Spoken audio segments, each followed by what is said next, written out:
Ang mga kwento ng pag-ibig, kwento ng buhay, at kwento ng pag-asa dito sa Barangay Love Stories. Love Stories. Marami sa atin ay ang nagsisilbing breadwinner ng ating pamilya. Ngunit may mga pagkakataon na napapagod din tayo. Ikaw, kabarangay, ano ang mga pagsubok na pinagdaanan mo bilang isang breadwinner? Dear Papa Dudut, magandang araw po sa inyo at sa mga kabarangay ninyo. Palagi po akong nakikinig ng Barangay LS sa Facebook tuwing gumagawa ako ng mga gawaing bahay. Noong nakita ko po yung email address kung saan ay pwedeng magpadala ng sulat ay naisipan ko na magpadala ng sulat sa inyo. Ako nga po pala si Jiro, 33 years old na sa ngayon at ang mama at papa ko naman ay may maliit na sari-sari store. At yung nag-iisa kong kapatid naman na si Joshua ay isang college student. Noong kabataan ko, aaminin ko po na naging pasaway ako, Papa Dudut. Hindi ko sineseryoso ang pag-aaral ko at maaga akong natutong manigarilyo at uminom. Hanggang sa nag-apply ako sa isang call center, naengganyo ako sa laki ng sahod. Kaya hindi ko na rin natapos ang pag-aaral ko. Ngayon po ay masasabi kong nagbago na ako. Oo, nagyoyosi pa rin ako at umiinom paminsan-minsan kapag sumasahod ako. Pero ako na ang tumutulong sa mga gastusin namin sa bahay. At ako na rin ang nagpapaaral sa kapatid ko na si Joshua. Pero kahit na anong tulong at pagbabago ang gawin ko, parang hindi pa rin sapat. Sa mata ng mga magulang ko yon. Sa totoo lang po ay pakiramdam ko ay ako pa rin yung black sheep ng pamilya. Kasi ang kapatid ko na si Joshua ang patuloy na pinupuri at pinapabura ng mga magulang ko. Alam ko pong hindi ako naging mabait na anak noon. Pero sana naman ay mabigyan din ako ng pagkakataon. Kasi minsan po pakiramdam ko ay para akong bisita sa sarili kong tahanan. Ako na nga ang nagtatrabaho at ako na ang tumutulong sa pamilya ko. Pero parang ako pa rin yung laging may pagkukulang. Sa kabila ng lahat ng yan, mahal ko pa rin ang pamilya ko. Hindi ko iniinda ang pagiging breadwinner dahil ginusto ko ito. Ginusto kong tumulong kaya patuloy po akong nagsusumikap. At umaasa na balang araw makita rin nila yung mga ginagawa ko ngayon at hindi lang yung mga pagkakamali ko noon, Papa Dudut.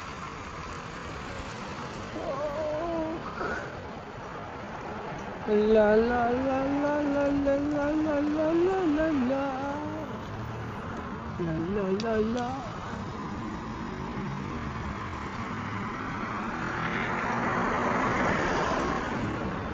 О, поехали.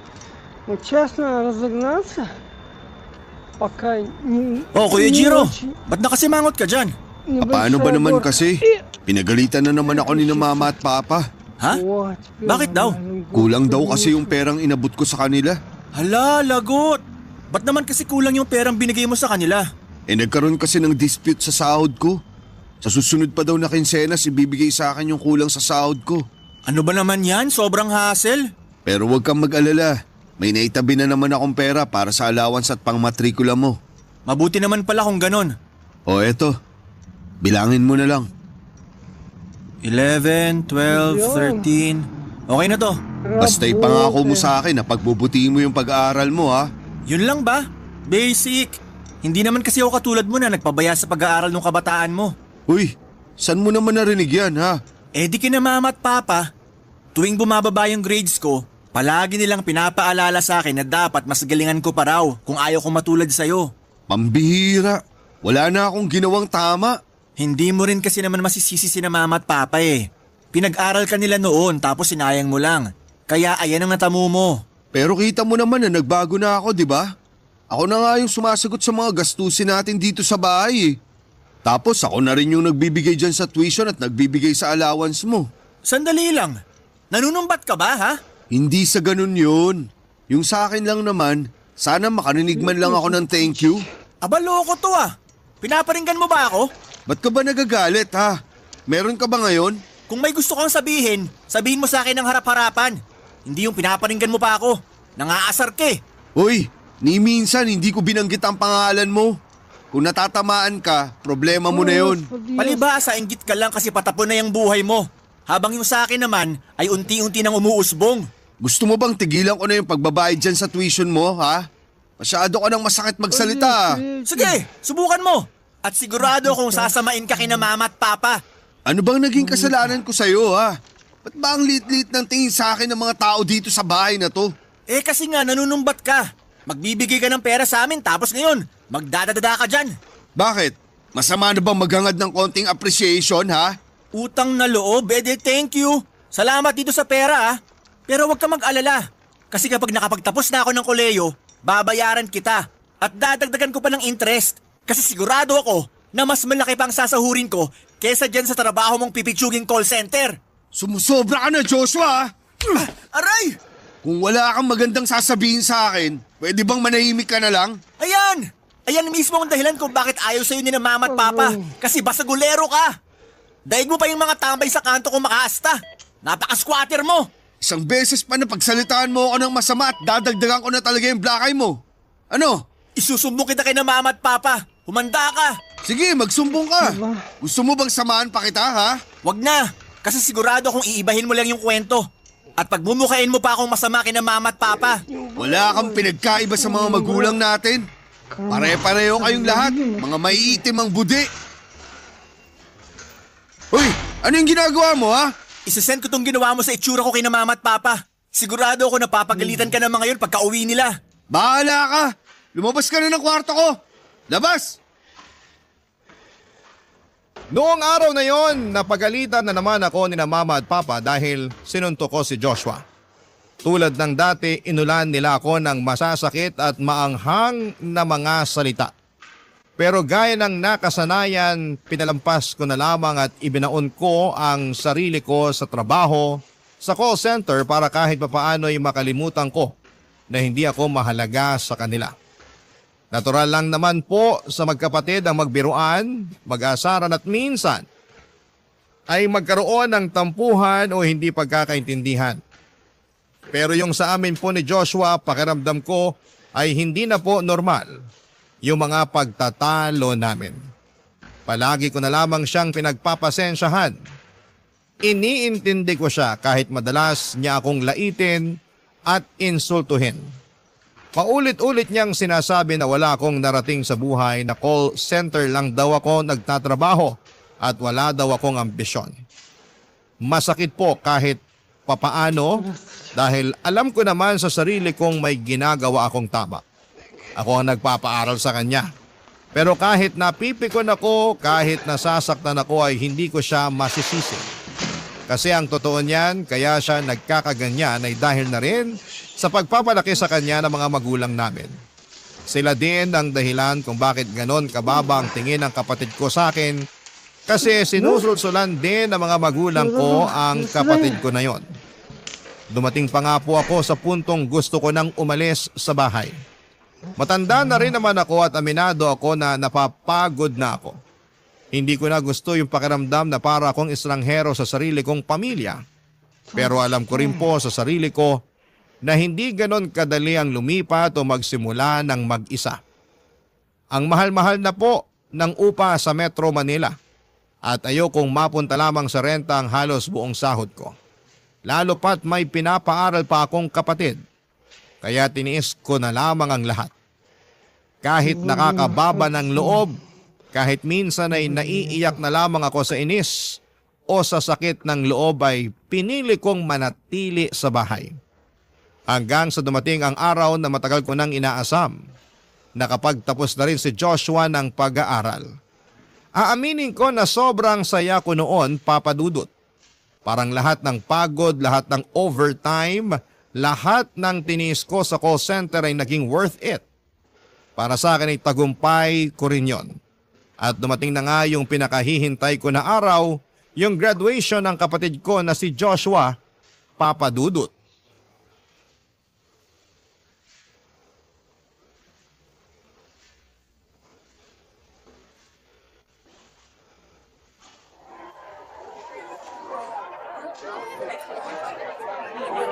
Joshua, asan si na mama at papa?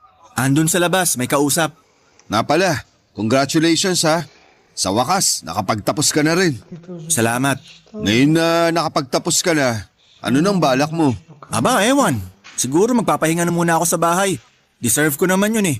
Ang dami ko kayang pinagdaan ng hirap bago ako nakagraduate. Ganun ba? Alam mo, may naisip ako. Ano naman yun? Kapag tapos ka nang magpahinga, ba't di ka kaya magtrabaho dun sa call center na pinagtatrabahuan ko? Ano? Promise, sobrang ayos ng trabaho dun. At napakaraming benefits. Uy, may nakakatawa ba sa sinabi ko ha? Oo! Paano ba naman kasi? Ang baba ng pangarap mo para sa akin. Wag mong minamalit tong pagtatrabaho ko sa call center. Papaalala ko lang sa'yo na ito yung dahilan kung bakit nakapagtapos ka. Bahala ka, sabi mo eh. Alam mo, kahit pasmado yung bibig mo, pagbibigyan kita. Kasi graduation mo ngayon. Wag na wag mong sisirain ang araw na to. Wala ako sa mood para makipagbardagulan sa'yo. Eh bakit? Sino bang nauna ha? Di ba ang sabi ko lang naman sa'yo ayoko mag-call center? So ba't ka nagagalit dyan? Ang tanda-tanda mo na. College graduate ka na nga oh. Pero hanggang ngayon, hindi mo pa rin ba maintindihan kung bakit napipikon at naaasar ako sa'yo? Alam ko! Napipikon at naaasar ka sa akin kasi kahit ikaw yung nagbabayad ng tuition at nagbibigay ng allowance ko, hindi mo maitatanggi ang katotohanan na naiinggit ka sa akin. Naiinggit ka kasi nakikita ni na mama at papa na sa ating dalawa, ako tong mas matino. Isa pa yan sa mga pinanggigigilan ko eh. Masyado ka mapagmataas. Akala mo kung sino ka, pero wala ka pa namang nararating. At bakit? Ikaw ba may narating ka na? At least ako nasa 20s pa yung edad ko. Malaki pa ang posibilidad na aasenso ko balang araw. Pero ikaw, nasa 30s ka na at hanggang ngayon, nahaagnas at nabubulok ka pa rin sa call center. Matagal ko nang pinagtitiisan yung ugali mo, Joshua! Oh, ba't umuusok yung tenga mo sa galit? Ano, susuntukin mo ako? Sige, para makita ng lahat ng tao dito kung gaano ka ka-squatter. Pagod na ako sa mga pangmamaliit mo sa akin. Mukhang alam ko na kung saan papunta tong usapan na to. Wala akong ibang ginawa kundi ang pagsilbihan ng pamilya natin. Pero ni minsan, hindi ko naramdaman na may kwenta pa pala ako sa pamilya natin.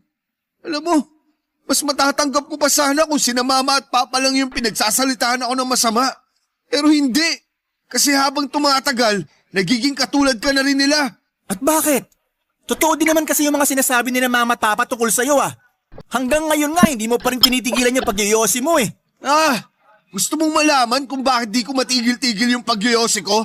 Kasi nasa stress na ako sa pamilya natin. Kung tutusin, yun na nga lang yung nagpapakalma sa akin eh. Ibang klase ka rin naman. Ginawa mo ba kaming rason dyan sa bisyo mo na yan? Pero huwag kang mag-alala. Kasi simula sa araw na to, hindi ko na kayo pagtitiisan. At hindi nyo na rin ako kailangang pakisamahan. Bakit? Anong binabalak mo ha? Lalayas na ako sa malaimpyernong bahay na yun. At hanggat hindi nyo ako pinakikitunguhan ng maayos, hindi nyo na ako makikita. Eh di lumayas ka. Ang tanda-tanda mo na para magpaalam pa. At huwag ka mag-alala. Kasi simula sa araw na to, ako na rin na magbibigay ng pera kina mama at papa. At sigurado ako na mas malaki ang mayaambag ko sa bahay kumpara sa'yo. Akala mo ba madali ang pagiging breadwinner? Maniwala ka sa akin. Mararanasan mo na rin ang hirap na dinanas ko sa pagiging breadwinner. Diyan ka nagkakamali kasi college graduate na ako ngayon.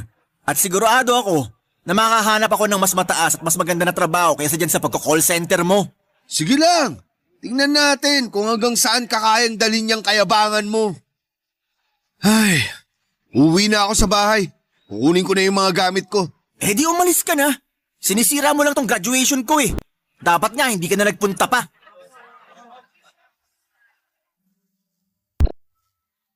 Aaminin ko po na hindi ko talaga napigilang maiyak at mapuno noong araw ng graduation ni Joshua.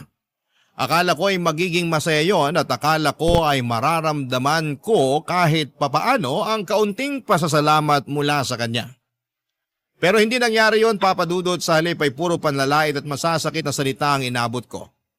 Sobrang bigat po sa dibdib kasi dalawa na nga lang kaming magkapatid pero parang hindi pa rin kami magkakampi. Sa totoo lang ay dumating na rin ako sa punto na nawala na ako ng pag-asa na magkakaayos pa ang pamilya namin. Kaya pag uwi ko galing graduation, dumiretso na ako sa kwarto at kinuha ko ang lahat ng gamit ko. Mga damit, ilang gamit sa trabaho at kung anong kaya kong buhatin. Tapos ay tinawagan ko ang isa kong katrabaho. Nagtanong ako kung pwede ba akong makituloy pansamantala sa apartment na inuupahan niya. Sa awa naman ng Diyos ay pumayag siya. Kaya ng gabing yon din ay tuluyan ko nang iniwanan ang bahay namin. Ilang oras pa lang ang lumilipas, sunod-sunod na ang tawag ni na mama at papa sa cellphone ko pero hindi ko na sinagot pa. Kasi alam ko na kung anong klaseng salita lang ang maririnig ko, sigawan, panlalait, paninisi. Alam ko rin na siguradong naikwento na ni Joshua ang version niya sa mga pangyayari. At gaya ng nakasanayan, ako na naman ang masama, ako na naman ang may kasalanan sa lahat. Ang totoo po niyan, naiinggit ako sa mga magkakapatid na nagkakasundo, nagtutulungan at may malasakit sa isa't isa. Kasi yan po ang bagay na hinding-hindi ko naranasan sa relasyon namin ni Joshua. Mula pagkabata, siya na talaga ang palaging laman ng atensyon at pagmamahal ni na mama at papa. Lahat ng gusto niya, sinusunod. Lahat ng mali niya, pinapalampas. Kaya lumaki siyang spoiled, mayabang at walang respeto sa akin. Kahit ako na nga tong tumutulong sa kanya na makapagtapos. Ang masakit pa dyan kahit gaano kalinaw ang mali niya. Ako pa rin ang napapagalitan. Ako yung pinagsasabihan. Ako yung laging mali sa mata ng mga magulang namin. Hindi man lang nila nakita kung gaano ako nagsumika. Kung gaano ko tiniis ang lahat para lamang may maabot si Joshua. Sa kanila ay parang wala akong kwenta. Kahit ako ang nagtaguyod sa pamilya habang pinapalaki nila yung anak nilang mas mahal nila sa akin. Kaya ngayon ay pinili ko ng lumayo, Papa Dudut. Hindi dahil gusto kong umiwas sa mga responsibilidad, kundi dahil gusto kong protektahan ang natitirang kapayapaan sa puso ko. Barangay Love Stories. Barangay Love Stories. Nagkasundo kami ng katrabaho ko na doon na talaga ako titira sa apartment niya. Nag-usap kami na maghahati kami ng renta, pati na rin sa bayad sa kuryente at sa tubig. Sa totoo lang ay sobrang laking tulong noon sa akin kasi maliit lang ang apartment at murang upa. Kaya mas makakatipid ako. Dahil doon ay mas lalo kong napanindigan ang desisyon kong iwanan ang bahay namin. Lumipas nga mga buwan at ni isa sa pamilya ko ay wala nang nagparamdam. Walang tumatawag, walang nangungumusta. Hindi na rin sila humihingi ng pera na dati halos regular nilang ginagawa. Naisip ko noon na baka nakahanap na si Joshua ng magandang trabaho at siya na ngayon ang bumubuhay sa mga magulang ko. Aaminin ko po na nasaktan ako kasi parang ang dali lang sa kanila na kalimutan ako. Parang wala akong naging halaga kahit lahat ng pagod at sakripisyo ko ay para sa pamilya ko na at ibinigay ko lahat sa kanila. Pakiramdam ko ay para lamang akong bagay na ginamit at nung wala na silang makuha sa akin ay basta na lamang akong itinapon. Pero kahit na ganoon ay hindi ko rin maiwasang makaramdam ng kaunting awa kay Joshua. Oo, mayabang siya, madalas niya akong laitin at iparamdam sa akin na wala akong kwenta. Pero sa kabila ng lahat ng yon ay alam ko sa sarili ko na isa rin siyang biktima. Biktima ng pagpapalaki at pagbibigay ng labis na atensyon ng mga magulang namin. Pinalaki siya sa paniniwalang siya lang ang mahalaga. Siya lang ang tama at siya lang ang may karapatang purihin. Hindi siya naturuang tumingin sa paligid at hindi siya naturuang tumanaw ng utang na loob. Kaya kahit nakakagalit ang ugali niya, alam kong hindi rin siya ganap na may kasalanan. Dahil ang totoo ay ginaya lang niya ang ugali ng mga magulang namin. Alam ko rin kung gaano kagahaman sa pera ang mga magulang namin. Nung ako pa ang breadwinner, pakiramdam ko ay para kong ATM na pinipindot kapag kailangan nila ng pera. Bigay lamang ako ng bigay ng pera sa kanila. Lahat ng sahod ko ay diretsyo sa bahay. Minsan wala na nga akong natitira para sa sarili ko pero ayos lang sa akin noon. Kasi ang iniisip ko, para sa pamilya naman. Pero habang tumatagal ay naramdaman ko na ni minsan ay hindi nila ako na-appreciate. Wala man lang salamat, walang kumusta ka na, wala man lang yakap o tapik sa likuran. Lahat ng effort ko ay parang wala lang sa kanila. Pero sa kabila ng lahat, kinalimutan ko muna pansamantala ang pamilya ko. At nag-focus na lamang ako ng husto sa trabaho ko sa call center. Pero isang araw ay nakatanggap ako ng tawag mula kay Joshua. At aaminin ko na nami-miss ko na yung kapatid ko na yon.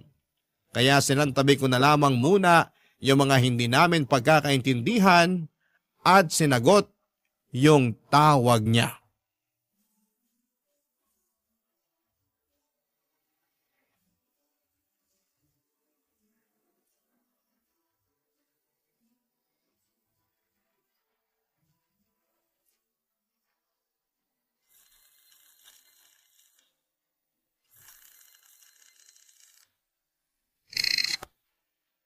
Hello?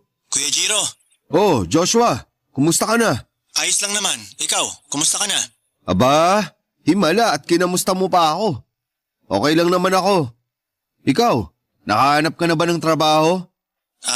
Oo. Mabuti naman kung ganun. Matuto ka mag-ipon at magtipid ha? Oo. Kuya Jiro, nasan ka nga pala ngayon? Andito ako sa apartment namin ng katrabaho ko. Day off ko kasi ngayon kaya eto, nagpapahinga. Diyan ka na rin ba nakatira? Oh, bakit? Kuya, tulungan mo naman ako. Huy, umiiyak ka ba?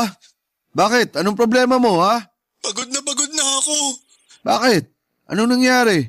Sawang-sawa na ako kina mama at papa. Simula nung umalis ka ng bahay, sa akin na sila nakaasa. Oh, di ba? Sabi ko naman sa'yo, hindi madali ang pagiging breadwinner. Oo na. Kuya, wag mo naman ako pagalitan ngayon oh. Kakampi ang kailangan ko, hindi kaaway. Alam mo, sa totoo lang, hindi ko maintindihan kung bakit tayo itong pinagdidiskitaan ni na mama at papa eh. May hanap buhay naman sila kahit papano. Sabi ni Papa, obligasyon daw natin na magbigay sa kanila ng pera. Kasi hindi daw tayo mabubuo kung hindi dahil sa kanila. Ilang beses ko nang narinig yan. Si Papa talaga. Hanggang ngayon, di pa rin talaga nagbabago. Sinabi mo pa. At yang si Mama, naku, wala ka nang maaasahan dyan. Pareho lang sila ni Papa mag-isip. Nga pala kuya, tumawag ako sa'yo para sabihin sa'yo na gusto ko na bumukod sa kanila. Sigurado ka na ba dyan? Sigurado na. Sawa na ako sa pakiramdam ko parang itim ang tingin nila sa akin. Huwag kang mag-alala. Naiintindihan kita. Kasi napagdaanan ko na ang lahat ng yan. Alam mo, sa totoo lang, yan din yung dahilan kung bakit nasasaktan ako tuwing pinagsasalitaan mo ako ng masama eh. Kasi bilang breadwinner ng pamilya natin dati, yung gusto ko lang naman, yung makaranas ng konting appreciation. Pero kahit yun, pinagkait sa akin. Sige na, humihingi na ako ng tawad sa'yo. Kuya, Oh, bakit? kung ayos lang sa'yo, baka pwedeng... Umayos ka nga. Sige, sabihin mo sa akin. Ano? Baka pwede muna ako makituloy dyan sa apartment mo. Yun lang ba? Sige, walang problema. Gusto mo bang tulungan na kita sa mga gamit mo? Total, day off ko naman ngayon eh. Ayos lang ba sa'yo yun? Oo naman. Sandali lang kuya. Hindi ka magalit sa akin. Ba't naman ako magagalit? Tungkol pa ba to dun sa nangyari nung graduation mo? Joshua, kalimutan mo na yon. Alam mo naman na kahit pasmado yung bibig mo, magkapatid pa rin tayo. At hindi kita kayang tiisin. Pero may papakiusap lang ako sa'yo ha. Ano yun? Sana umayos ka dito sa apartment kasi nakakaya sa katrabaho ko. Ibig mong sabihin, wala akong kwarto dyan? Wala eh. Studio type lang kasi tong apartment na to. Pero huwag ka mag-alala. Komportable naman dito kahit papano. Paano yan, wala akong privacy. Gusto mo bang tulungan na lang kita maghanap ng ibang mauupahan? Yung tipong solo mo yung kwarto? Wala pa kasi akong pera ngayon eh. Kung ganon, dito ka na muna sa apartment tumuloy. Tapos, kapag nakaluwag-luwag ka na, maghahanap tayo ng sarili mong kwarto, okay? Sige. Ayos, antayin mo ako dyan ha. Papunta na ako. Ibababa ko na to. Noong mismong araw na yon ay tinulungan ko si Joshua sa paglipat ng mga gamit niya sa apartment ko. Mabuti na lamang at napakiusapan ko ang katrabaho ko na titira na si Joshua kasama namin. Pagdating namin sa apartment ay kitang-kita sa mukha ng kapatid ko na parang hindi siya masaya. Siguro ay dahil ito ang unang beses na mawawalay siya sa mga magulang natin. Pero binigyan ko siya ng assurance na masasanay din siya sa bagong sitwasyon. Sinabi ko na lamang na mag-focus siya sa trabaho at savings niya. Halatang halata kay Joshua na naiilang siya sa double deck na kama na siyang pagtutulugan namin ngayon. Tila ba hindi siya sanay sa ganitong setup? Lalo na't ito na ang unang pagkakataon niyang tumira sa isang apartment na may kasama. Pero sinabihan ko siya na magpasalamat na lamang siya dahil kahit papaano ay may matitirhan siya dito sa Metro Manila. Alam naman natin kung gaano kahirap at kadalang makahanap ng maayos, abot kaya at ligtas na matutuluyan dito sa syudad.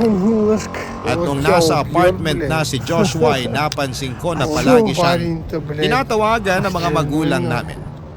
Nang magkaroon ako ng lakas ng loob, sinagot ko ang tawag at sinabi ko mismo ng derechahan sa mga magulang namin na bubukod na si Joshua sa kanila para makapagbagong buhay. Alam ko na galit sila at gaya ng inaasahan ko ay minura nila ako at pinagsalitaan ng masama. Ang sabi nila ay wala daw kaming kwentang mga anak dahil hindi man lang nila kami mapakinabangan ng maayos. Nang marinig ko yon ay pinatay ko na kagad ng tawag at binalik ko kay Joshua ang cellphone niya. Sa puntong yon, mas mahalaga sa akin ang pagkakabati namin ni Joshua kesa sa anumang bagay. Napaisip ako na ito na siguro ang pinakatamang pagkakataon para ayusin at paghilumin ang lahat ng sugat at lamat na matagal nang hindi nabibigyan ng pansin. Ito na rin siguro ang pinakamagandang opportunity para magkabati kami. Lalong-lalo na ngayon. At wala na ang mga magulang ko para sulsulan pa ang kapatid ko, Papa Dudut. Когда первый раз мы поехали через Чайковский, 300 километров проехали, через Сарапул вернулись. А ему 40 лет, да? Ефимову. Ну, подожди, мне сейчас 45, Morning. ему будет Morning din, kuya. Kumusta naman yung unang gabi mo dito ha? Okay naman. Pero naiilang pa rin ako kasi nakikita ko yung katrabaho mo na natutulog eh. Ему будет Nako, masasanay ka rin. Nga pala, asan na yung katrabaho mo?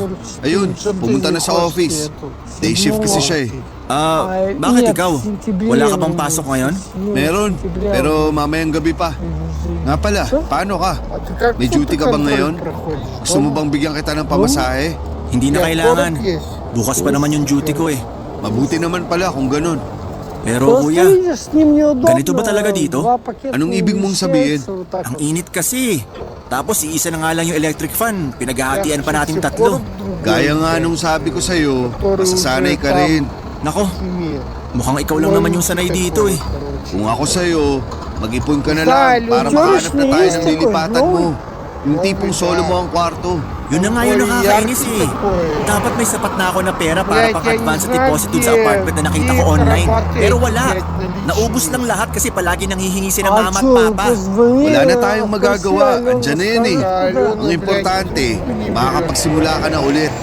Kaya konting tiis na lang, ha? No offense ha. Alam mo kung tutuusin, kasalanan mo to eh. Sandali nga lang. Ano na naman kasalanan ko, ha? Bigla ka kasing umalis ng bahay. At sa akin mo iniwan yung responsibilidad na dapat sa'yo. Kaya ayan, Расслабляешь тело. naubos tuloy yung perang naipon ko. Не хочется Magdahan-dahan ka потом sa на mga велосипед sinasabi mo sa akin. пересаживаться Hindi ko na обычно. nagugustuhan yung tapas ng dila mo ha. Bakit? Totoo naman ah. Napaka-selfish mo. Siguro kung tinulungan mo lang sina mama at papa, hindi ako magkakaproblema. Gusto mo ba talagang pag-usapan yan? Pues sige, Мотоцикл. bakit? Sino ba yung pinagsalitaan ako ng masama at masasakit nung graduation niya ha? Di ba't ikaw? Hindi sapat na dahilan yun para ipasa mo sa akin yung obligasyon na matagal nang nakatuon sa'yo. At bakit? Sino ba sa atin ang nagyabang na tutulong ina mama at papa? Hindi ba't ikaw rin naman? Oo na, aaminin ko na nakagraduate nga ako. Pero hindi naman kalakihan yung sinasahod ko ngayon. Ano ba kasi akala mo? Na kapag nakapagtapos ka ng pag-aaral, makakahanap ka kaagad ng trabaho na malaki ang sahod? Sana nga ganun kadali ang buhay, no? Pero hindi. Kailangan mong magtiis at magsumikap para makamit mo yung gusto mo. Paano mo naman malalaman yan? Hindi ka nga nakapagtapos. Alam mo kung ano yung nakakalungkot, ha? Yung tipong akala ko nagbago ka na. Kasi sa wakas, naiintindihan mo na rin kung saan ako nanggagaling. Kasi pinaranas sa'yo ni na mama at papa yung mga pinaranas nila sa akin. Pero bakit ganun? Bakit parang mas lumala ka pa? Nagkakaganito ako kasi sana naisip mo man lang ako bago ka lumayas ng bahay. Pambira! Ba't mahirap ka makaintindi, ha? Di bali na lang. Kung gusto mo ng maayos na sahod, pwede kitang i-refer sa call center na pinagtatrabahuan ko. Ayoko! Kuya, may pinag-aralan akong tao. College graduate ako. Ano na lang sasabihin ng mga kaibigan ko at dati ko mga kaklase kapag nalaman nilang sa call center lang rin pala ang bagsak ko? Bakit mo naman iisipin yung sasabihin ng mga kakilala mo? Bakit? Sila ba ang nagpapalamon sa'yo? Hindi! Pero hindi ako katulad mo na wala nang natitirang pride at respeto sa sarili. Alam mo, kung pagsasalitaan mo lang ako ng masama, lumayas ka na lang dito. Ano? Seryoso ako, lumayas ka. Sarili mong kapatid pinapalayas mo? Oo, kasi kung magtatalo lang din naman tayo tulad ng palagi natin ginagawa noon, mas mabuti pang magkanya-kanya na lang tayo. At isa pa, nakakahiya sa katrabaho ko yung ginagawa mo. Mabuti na lang talaga at nasa trabaho siya ngayon. Ganon ha? Hindi mo na ako kailangan ipagtabuyan kasi talagang aalis na ako. Enjoyin mo na lang tong apartment na kasing gulo at kasing tugyot mo! Сингл. То есть сзади звезда одна. Noong mismong araw na yon ay doon ko na-realize na ang tagal ko na palang nagtitiis sa ugali ni Joshua. Yung pagiging arogante niya at yung mga panlalait at pagmamaliit niya sa akin. Ayoko sanang sabihin ito pero halatang halata na nagmana talaga siya kina mama at papa sa pananaw sa buhay. Sa pagiging mapanghusga at sa pagtrato sa mga taong mas mababa sa kanila. Wala naman akong ibang hangaan kundi ang tulungan siya. Ayoko siyang matulad sa akin na ginawang parang ATM machine ng mga magulang namin pero wala akong magagawa kasi sobrang tigas ng ulo ng kapatid ko na yon. Nung araw na yon ay sinabi ko sa sarili ko na tama na. Kakalimutan ko na ang pamilya ko. Alam ko na mabigat pakinggan pero mas mabigat ang pakiramdam ng paulit-ulit na sinasaktan at sinasamantala papadudot. Matagal ko nang dapat ginawa yon. Pero pinigilan ako ng pagmamahal ko sa kanila. Ngayon ko lang napagtanto na yung pagmamahal ko sa kanila ay ginagamit lang nila laban sa akin. Pagkatapos kong putulin ang ugnayan ko sa pamilya ko ay sakalang ulit naging tahimik at payapa ang buhay ko.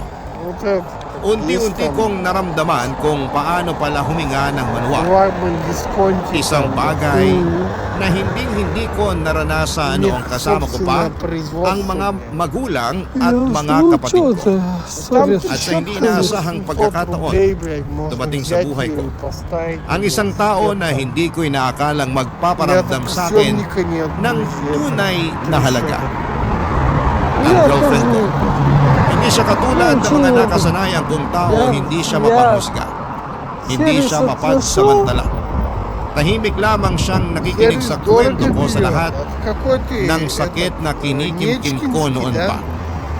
At sa bawat luhang hindi ko na kayang ipakita sa iba. Unang beses sa buhay ko na may taong nakinig nang walang halong panghuhusga. 16, по-моему. At tanggap ako, подожди. Hindi dahil sa kung ano ang kaya kong ibigay, Кстати, kundi kung sino talaga не ako. хочет работать. Papadudot sa kanya ko unang Ah, yes, naramdaman Не yung klase ng знаю. Он pagmamahal такой угрюмый, na hindi короче, kailanman парень. Я к нему ibinigay sa akin ng приехал, sarili kong pamilya. Я говорю, At pagkalipas ng ilang buwan ay na-promote ako sa call center. короче, At это, dahil doon ay nakalipat na kami ng girlfriend ko sa isang maliit блядь, pero maayos na влажные kondo. At doon na namin sinimulan ang короче, bagong там chapter это, гайка, ng где buhay идет namin. на Barangay вилке. Love Она Stories. масляная Barangay оказалась. Love Я Stories. говорю, течет Kahit масло, matagal что ko ли? nang iniwan Ты ng протриггер, pamilya ko, посмотри, Di блядь, naman talaga если sila будет капля, tuluyang nawala sa значит, paningin ko. линия. Kasi madalas At ko pa ikaw, rin kaliper nakikita ang pamilya patrol, ko sa mga post ni Joshua sa Ito. Facebook. Получается. Doon ko Sa nakita na patrol. gumanda na ang buhay ng pamilya ko Dami kasi nito, madalas ko silang pero makita na kaliper. magkasama sa mall, kumakain sa mga mamahaling restaurant at sa totoo lang, kahit na hindi na ako bahagi ng buhay nila, natutuwa ako na mukhang maayos at masaya na ulit ang pamilya ko kahit papaano. Pero isang araw may pinost si Joshua sa Facebook na sobrang nakasakit ng damdamin ko.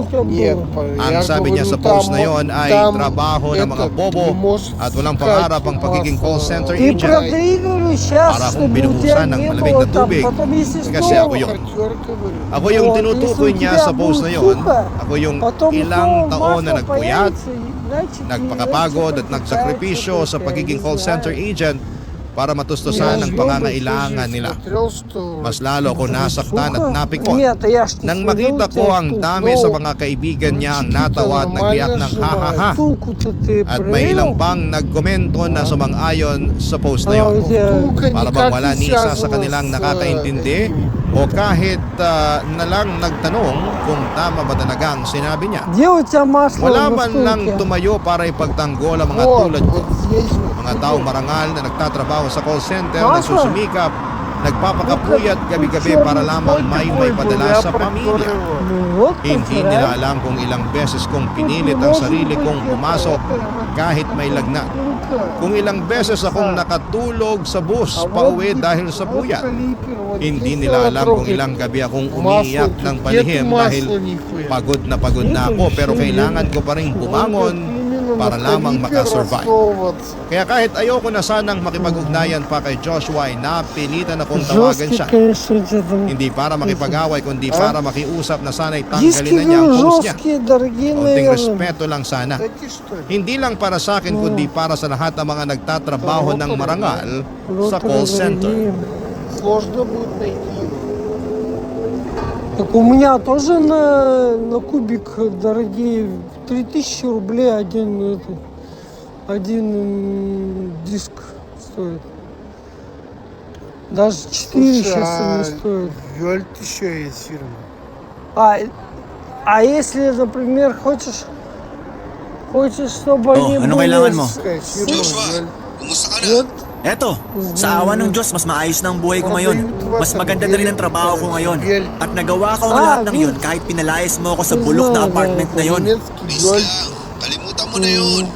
Hindi ako tumawag sa'yo para makipag-away. хорошо. Kausapin mo naman ako ng maayos Ну oh. чё? At bakit naman kita kakausapin ng maayos? Pagkatapos mo akong ipagtabuyan sa apartment mo, sa tingin mo ba talaga kakausapin pa kita ng maayos? Tapatin mo nga ako, ba't ka napatawag? Ano, Чё ты may вроде kailangan бы ka? выжидал? Joshua, Вот что ли pakiusap. закончится? Tanggalin mo na yung post mo Нет, sa я жду Facebook. Alin doon? Huwag kang magmaang-maangan. Что-то я домой. Alam kong alam mo yung tinutukoy ko. Заказ Ah, может прийти. yun ba yung bobo yung mga nagtatrabaho sa call center? Bakit ko naman tatanggalin? Totoo naman ah. Mahiya я ka не nga sa sarili mo. Kung may dapat man na mahiya sa atin, ikaw yun. Kasi ang trabaho mo, tapunan niya ng mga hindi nakapagtapos ng pag-aaral. Там Taas обычно naman ata ng tingin mo sa sarili mo. 53 приходит. Bakit? Вот, Pare-pareho lang naman tayo nagtatrabaho para may may uwing pera. At isa pa, ipapaalala ko lang sa'yo ulit na hindi ka makakapagtapos ng kolehiyo kung hindi ako nagtrabaho sa call center. Мне нравится. Alam mo, Jiro, putak ka ng putak. Parang ang manok. Kung hindi mo nagustuhan yung post ko sa Facebook, eh di block mo ako. Завтра, блядь, Napakasimple ng Вера, solusyon блядь, yan sa problema mo, di ba? Светлана, Ang babastos которая... mo sa akin. Ясно. Tapos mo makapagtapos ng А kolehiyo. вчера, Dapat Ой, pala hindi na ako позавчера nagkabala na Светлана tulungan была, ka. да? Ah, Yung pagpatuloy mo sa akin sa dugyot at maliit na studio apartment ba yung tinutukoy mo? Pati ba naman yun pinagmamalaki mo pa? Nako, uhulaan ko. Siguro diyan ka pa rin nakatira, no? Малопроходимые. Спрашиваю, у меня отмечено, говорю, один пакет, она говорит, забирай 2 пакета. Aba, syempre sasabihin mo yan. Para kahit pa paano, gumaan yung pakiramdam mo sa trabaho, wala namang magandang kinabukas na nag-aantay. At sa ugali mong yan, sa tingin mo ba may magandang kinabukasan pang nag-aantay sa'yo? Они Bilog ang хотят mundo, Joshua. линейку Siguro nga ngayon nasa taas ka. переформатировали Pero же. pwedeng-pwede kang lumagapak pagdating ng panahon. Я Hindi сейчас ka ba natatakot sa karma, ha? Alam mo, Giro, hindi ako naniniwala sa karma. Ang mga naniniwala sa karma ay mga taong desperadong makuha ang hustisya o katarungan sa mga bagay na hindi nila kaya kontrolin. Kaya please lang, tigilan mo ng paninermon sa akin kasi nakakarindi ka na. Оливия, Sabihin mo nga они sa akin, все Joshua. это. Nagkulang ba ako sa'yo bilang Просто kuya mo? ушли, у них сейчас Hindi ng galit mo квест. sa akin, ha? May nagawa ko na Kasi sabi ba ako bukod sila. masama sa'yo? Kaya hanggang ngayon, kinamumuhian mo ako? Я Gusto хотел mo это, malaman kung bakit hindi ko magawang ipagmalaki ka? Kasi wala ka namang nagawa na pwede ko ipagmalaki. Simulat sa pool pa lang, ikaw na ang cancer ng pamilya natin. Sakit ka sa ulo ng mga magulang natin. Black sheep ka ng pamilya. короче, Sabihin na natin Bruschetta nag-isip ko дает. sa ulo ni ng mga Ito. magpapalong kabataan ko. Kasi hindi ako Что иногда это выгодно Napapagong покупать, ngayon, galit pa иногда rin sila нет. sa akin. Смотри, Pero ikaw, там anong же, dahilan блядь, mo? Bakit еще galit na за galit ka sa установку akin, ha? 8 Huwag mo nang tanungin. Kasi sigurado ako na hindi mo magugustuhan yung isasagot ko sa'yo. Hindi! Magsalita ka! Matagal mo na ako nilalait at Плюс это iniinsulto. Kaya sabihin несовместим, mo na sa там akin уже kung у saan меня nagagaling есть ang идет kagaspangan ng ugali mo. дешевый Mahal ako ni na mama at велосипед. papa. Чё, At ты sigurado тоже? ko na mas naging mapayapa ang buhay ko kung hindi ka nalang Oh, so ipinanganak. good. Para kang isang malaking asungot sa 10 buhay ko. часов можно Nang ехать. dahil sa'yo, Ладно, nagkaroon ako ng kahati sa А, у atensyon меня ni na mama at форт papa. закончился. До новых встреч. Babaw mo, Joshua! Ладно. Да, сегодня вроде неплохо, 20 закатов. Sa'yo ibinigay ni ng mama at papa А, ang кстати, mga может, а у atensyon. тебя сколько сейчас? Ты хотел же Matanda ka na, pero parang wala ka pa rin А, так pinagtatandaan. мне зрителям нельзя говорить, мы будем сейчас все радовать, сколько я сделал заказ. Я ставлю, короче, 34 на. У меня-то? Pati number mo, ibablock ko na rin. Хорошо. At Потому pinapangako что ko ты sa'yo уже говорил na ito na yung uling 21. beses na mag-uusap Ладно, tayo. сейчас, Mabuti naman kung ganon. еще. At siguraduhin mo lang na paninindigan mo yung mga sinasabi mo, ha? Kalimutan mo na rin na may kuya ka. Walang problema. Kasi matagal ko nang kinalimutan yon, Giro. Хорошо. Sige na. 34 Ilakad pa kami ni na mama at ставим, papa. ладно.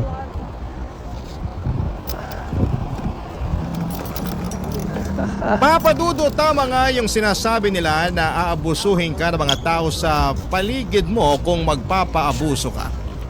Dapat matagal ko nang tinapos ang ugnayan ko sa Oh. pamilya ko. Dapat ay hindi na ako naawa kay Joshua sa simula pa lamang. At ang Vinovnik pinakamasakit pa dyan yung Soprano. pagmamahal na matagal kong Cigarette hinahanap at Company. inaasam ay nahanap ko sa girlfriend ko. Nahanap ko sa girlfriend ko ang klase ng pagmamahal na dapat ay matagal nang binigay sa akin ang sarili kong pamilya. Noong araw na yon, pagkatapos naming mag-usap ni Joshua, sa sobrang sama ng loob ko ay naihagis ko yung cellphone ko at nasira ito. Kinabukasan, sinamahan ako ng girlfriend ko sa mall para bumili ng bagong cellphone. Para sa akin, yung bagong cellphone na yon ay simbolo ng panibagong simula. Kaya pagka-uwi ko sa kondo, blinako na kaagad ang pamilya ko sa Facebook at pati na rin ang mga cellphone numbers nila. Lumipas ang mga buwan, naging tahimik at masaya ang buhay ko kasama ang girlfriend ko sa kondo namin. Masaya kami sa mga simpleng bagay. Nag-i-enjoy kami sa swimming pool, gym at sa mga araw na magkasama kami. At masaya din ako sa trabaho ko sa call center bilang trainer.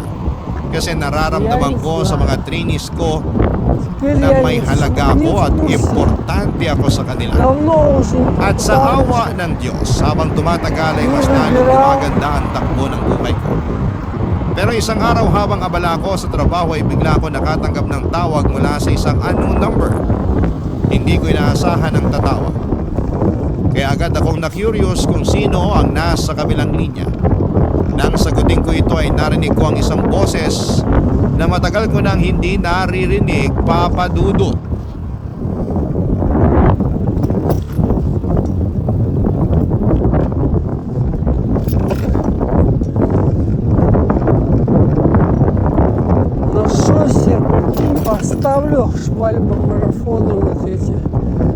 20 какая-то, 23 это, по-моему, да? Hello? Sino to? Prank call ba to? Ah, scammer ka siguro, no? Nagulubugang ka, no? Nako, lumang tugtugin na yan. Wala kang magawang matino sa buhay mo. Pwede ba? Maghanap ka ng ibang taong bubulabugin mo. Sige na. Kuya Jiro, Joshua? kuya, Всем привет из hindi kita Воронежа. makonta kaya bumili ako ng bagong Может, SIM para теперь matawagan где-нибудь kita. еще 1000 проявить? Pinuntahan din kita dun sa apartment mo pero ang sabi ng katrabaho mo nasa kondo ka na doon nakatira kasama ang girlfriend mo. Смотрите, заказ пришел. Ibababa ko na to. Wag, please lang. Куда? Pakinggan mo muna Как ako. вы думаете? Busy ako. Sige na. На Kuya, Пушкинскую. nasunugan tayo. Seryoso? Поедем на Пушкинскую. Walang-wala na kami. Nagsimula yung sunog sa bahay ng kapitbahay natin. Можем еще один Hindi заказ na namin alam сделать. kung anong gagawin namin. 3 araw na Знаете, kami natutulog sa что evacuation это делают? center. Ba't mo ko tinatawagan?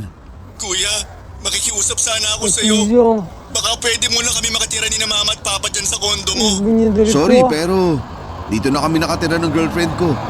Pag ginawa ko yan, pareho kaming mawawala ng privacy. Pangako, hindi kami magtatagal. Parang awa mo na kahit ilang gabi lang. Kailangan lang talaga namin ng maayos na matutuluyan hanggang sa makabangon kami. E di maghanap kayo ng maupahan.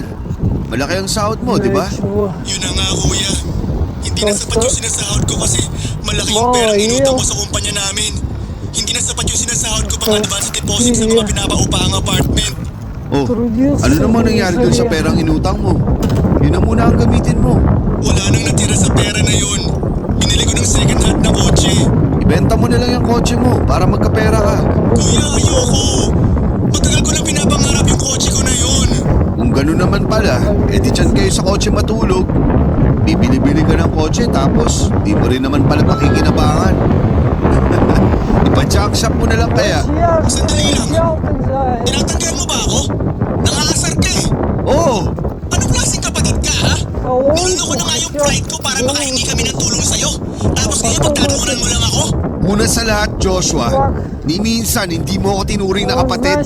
At pangalawa, mukhang kailangan mo pa atang lulukin ulit yung pride mo.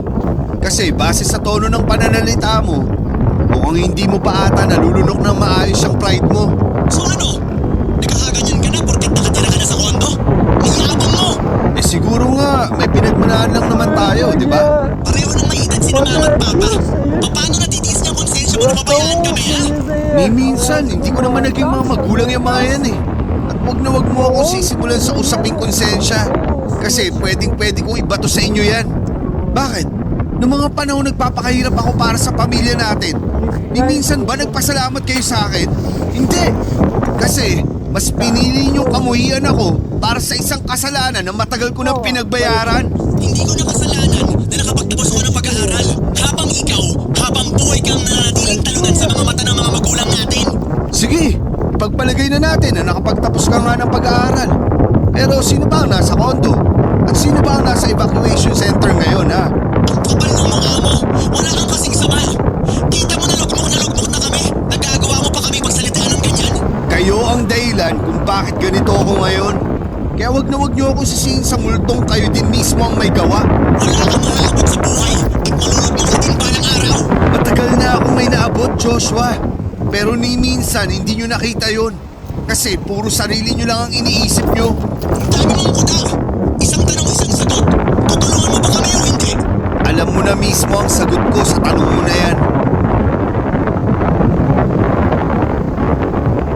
Hindi po ako nagsisisi ng tinanggihan kong tulungan ang kapatid at mga magulang ko. Ganito siguro ang pakiramdam kapag hindi mo na hinahayaan na maabuso ka ng mga taong dati ay inaabuso ka. Alam ko na marami sa mga kabarangay ninyo ang sasabihin na dapat ko pa rin silang patawarin dahil pamilya ko pa rin naman sila. Pero napagtanto ko na minsan ang pagiging pamilya ay hindi lang po nasusukat sa dugo kundi sa puso at sa mga taong handa kang tanggapin, suportahan at yakapin lalo na sa mga pinakamababang bahagi ng buhay mo. Siguro kung naging mabait lang si Joshua noong mga panahong pinagsasamantahan ako ng mga magulang namin ay baka naging iba ang takbo ng buhay namin. Pero may mga bagay na kailangang tanggapin kahit gaano pa ito kasakit. Pagkatapos naming mag-usap ni Joshua, agad kong pinalitan ang SIM card ko at simula noon ay wala na akong naging balita pa sa kanila. Hanggang ngayon, hindi ko pa rin sila ina-unblock sa Facebook ko at wala rin akong balak na alamin pa ang kalagayan nila. Sa ngayon, ang tanging nakakaalam ng sitwasyon at pinagdaraanan ko ay ang girlfriend ko at nire-respeto niya ang desisyon ko na hindi na makipag-ugnayan pa sa pamilya ko. Nagbabalak na rin po kami ng girlfriend ko na magpakasal sa susunod na buwan at may plano na rin kaming bumuo ng sarili naming pamilya. At sa kabila ng lahat ay isa lang ang maipapangako ko, ang mamahalin ko ng tapat at buong puso ang magiging anak namin. At ipaparanas ko sa kanyang pagmamahal na ni minsan ay hindi ko naranasan sa sarili kong pamilya. Dito ko na po papadudot at tapusin ang sulat ko at maraming salamat po sa pagkakataong ibinigay ninyo para maibahagi ko ang kwento ko. Para sa aking girlfriend, mahal na mahal kita. At salamat sa pagsuporta. Ang inyong forever kapuso at kabarangay, Jiro. Ako? Gigil na gigil talaga ako sa nangyayari sa kwento natin. O ikaw,